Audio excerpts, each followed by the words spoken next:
या ठिकाणी आपण सर्वांना तसंच राज्यातल्या देशातल्या जगभरातल्या तमाम महाराष्ट्रवासीय महाराष्ट्रप्रेमी बंधू भगिनींना आजच्या महाराष्ट्र दिनाच्या आणि जागतिक कामगार दिनाच्या तसेच बुद्ध पौर्णिमेच्या मी आपल्या सर्वांना मनापासून शुभेच्छा देते। महाराष्ट्र राज्य स्थापनेचा आजचा हा 66वा वर्धापन दिन आपल्या सगळ्यांनाच हा साजरा करत असताना महाराष्ट्र राज्याच्या निर्मितीसाठी झालेल्या तसेच संयुक्त महाराष्ट्राच्या आंदोलनामध्ये शहीद झालेल्या महाराष्ट्र वीर सुपुत्रांना मी सुरुवातीलाच विनम्र अभिवादन करते। संयुक्त महाराष्ट्राच्या आंदोलनामध्ये योगदान देणाऱ्या महाराष्ट्र वीरांच्या त्यागाला मी वंदन करते, तसेच त्यांच्या कुटुंबियाबद्दल सुद्धा कृतज्ञता व्यक्त करते। आपण सर्वांनाच परत एकदा आजच्या महाराष्ट्र दिनाच्या मनापासून शुभेच्छा देते। आपल्याला माहिती आहे की आज जागतिक कामगार दिन सुद्धा आहे। या संपूर्ण जगाचा गाडा ज्यांच्या श्रमावर आणि घामावर तसेच त्यांच्या कष्टावर चालतो त्या तमाम कामगार बंधू भगिनींच्या कष्टांना परिश्रमांना मी वंदन करते। तसंच सर्व क्षेत्रातल्या कामगार बांधवांना आपणा सर्वांना कामगार दिनाच्या शुभेच्छा देते। मराठवाड्याची ही भूमी संतांची, महंतांची, शूरांची आणि वीरांची तसेच बुद्धिवंतांची सुद्धा आणि कर्तृत्ववान सुपुत्रांची भूमी। म्हणूनच या भूमीला धैर्याचा, शौर्याचा, संघर्षाचा वारसा लाभलेला आपल्या सगळ्यांना माहिती आहे। संत गोरोबा काकाच्या पवित्र पेर नगरीमध्ये माझा जन्म झाल्यामुळे माझं या भूमीशी एक अतूट नातं आहे। मराठवाड्याची लेक म्हणून या मातीतल्या संस्काराचा आणि वारशाचा मला अत्यंत अभिमान आहे आणि हाच माझ्या आणि तुमच्यातल्या जिव्हाळ्याचा अतूट धागा आहे असं मला वाटतं। देशाच्या स्वातंत्र्यानंतर 13 महिने 2 दिवसांनी म्हणजेच 17 सप्टेंबर 1948 रोजी मराठवाड्याला स्वातंत्र्य प्राप्त झालं।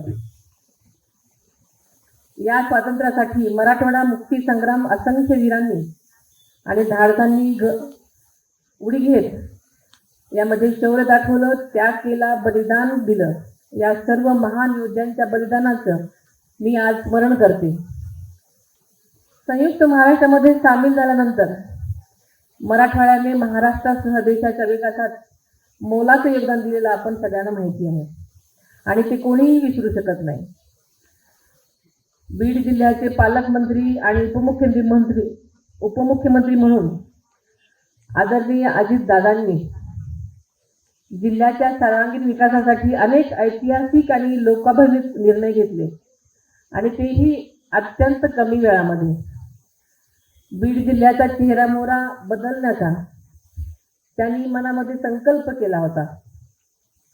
बीडमध्ये आल्यानंतर त्यांनी अनेक त्यांच्या मनामध्ये ड्रीम प्रोजेक्ट घेतलेले होते आणि ते पूर्ण करण्याच्या मार्गासाठी ते खूप उत्सुक होते आणि त्या संकल्प पूर्तीसाठी ते नेहमीच सातत्यानं प्रयत्न करताना मी पाहिलेलं होतं आणि त्यांच्या नेतृत्वाखाली सुरू झालेल्या या विकासाच्या वाटचालीमुळे जिल्ह्याला एक नवीन दिशा मिळाल्यासारखं मला वाटत होतं आणि अचानक आपल्या सर्वांवरच नियतीने घात घातला आणि त्यांच्या पश्चात पालकमंत्री पदाची जबाबदारी साहजिकच माझ्याकडे आली आणि आदरणीय अजितदादांनी पेरलेलं बीड जिल्ह्याचं जिल्ह्याबाबतचं ते स्वप्न साकार करण्याची आणि त्यांच्या विकास दृष्टीला पुढे नेण्याची जबाबदारी माझ्यासह आपल्यावरही आली। महाराष्ट्र दिनाच्या या मंगल दिनी आपण सर्वजण एकत्र येऊन विकसित, सक्षम आणि आत्मनिर्भर बीड जिल्हा घडवण्याचा संकल्प करूया असं मी आपल्या सुरुवातीलाच सगळ्यांना आवाहन करते। आपल्या जिल्ह्यामध्ये महाराष्ट्र राज्य सेवा हक्क अभियानाच्या प्रभावी अंमलबजावणीमध्ये उल्लेखनीय कामगिरी करत राज्यात आदर्श निर्माण केलेला आहे। जिल्हाधिकारी श्री विवेक जॉन्सन यांच्या नेतृत्वाखाली 90.13% सेवा निर्धारित कालावधीमध्ये देत कार्यक्षमतेचा उच्चांक गाठला आणि या कामगिरीबद्दल आपल्या जिल्हाधिकाऱ्यांचा राज्याच्या मुख्य सचिवांच्या हस्ते मागच्या 2 दिवसापूर्वीच मुंबईमध्ये विशेष सन्मान करण्यात आला. हा आपल्या सर्वांसाठी अत्यंत अभिमानाचा क्षण आहे. मी आपल्या सर्वांच्या वतीनं जिल्हाधिकारी श्री विवेक जॉन्सन आणि त्यांच्या संपूर्ण टीमचं मनापासून अभिनंदन करते.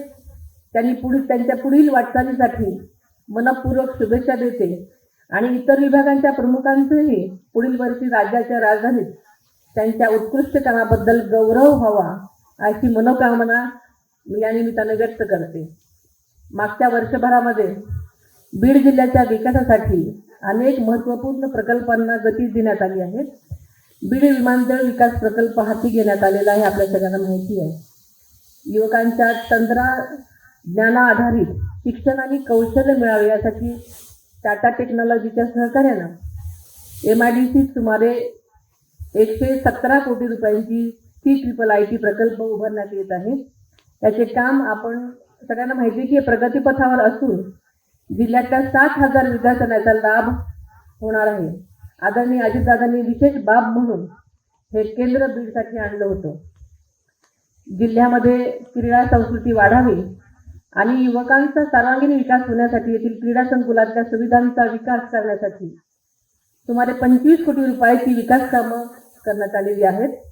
क्रीडा संस्कृतीला चालना देण्यासाठी शासनाच्या क्रीडा विभागातर्फे राज्यस्तरीय महिला आणि पुरुष व्हॉलीबॉल तसेच खो खो स्पर्धांचं यशस्वी आयोजनही करण्यात आलेलं होतं.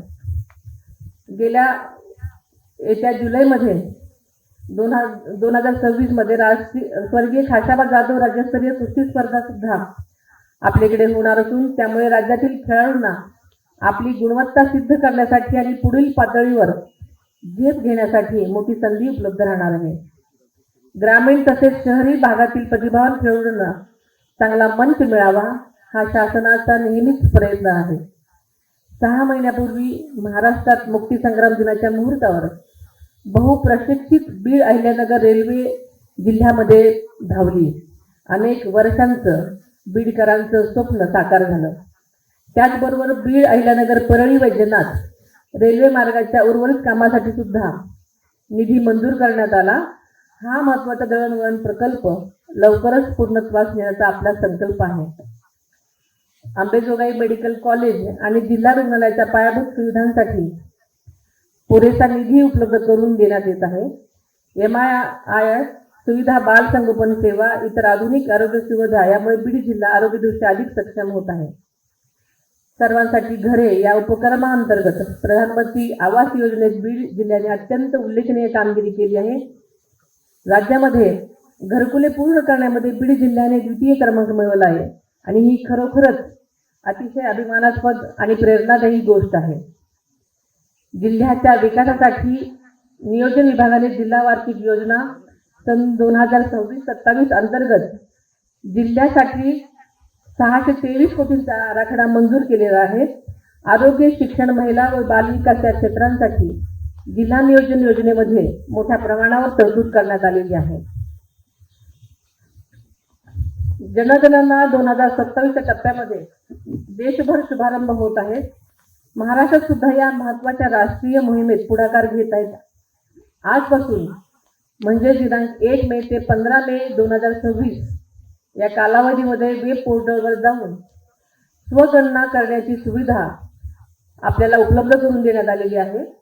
प्रत्येक कुटुंबाने संकेतस्थळावर जाऊन स्वतःची माहिती नोंदवावी असे आवाहन मी आजच्या दिनी आपल्या सर्वांना करते. त्याचबरोबर 16 मे पासून सुरू होणाऱ्या घरगणना कार्यक्रमामध्ये घरी येणाऱ्या प्रगणकांना आपल्या सर्वांना सहकार्य करायचं आहे.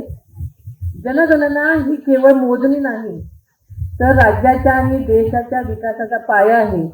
उत्तम शिक्षण, आरोग्य, पायाभूत सुविधा आणि कल्याणकारी योजनांची अचूक माहिती देणं अत्यावश्यक आहे.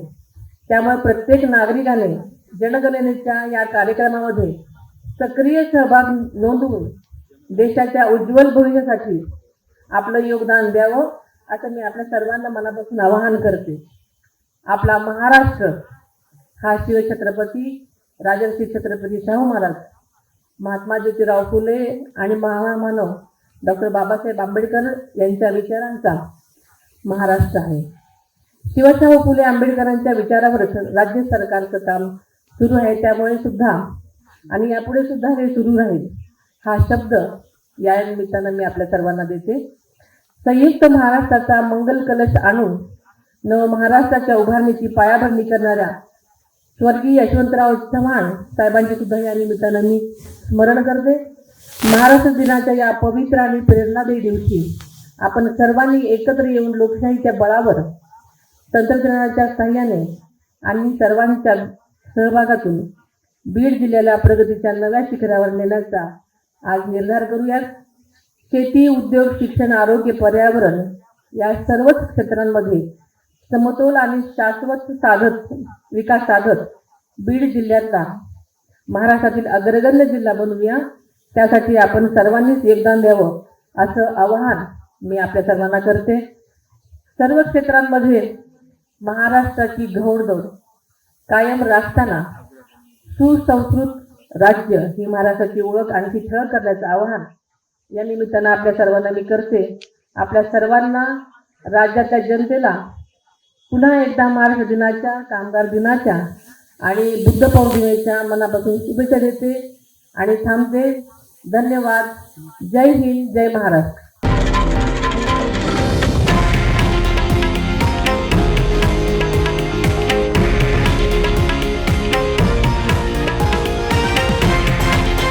हे आहे देशातील नंबर 1 न्यूज नेटवर्क आणि आपण पाहत आहात TV9 मराठी, एकमेव.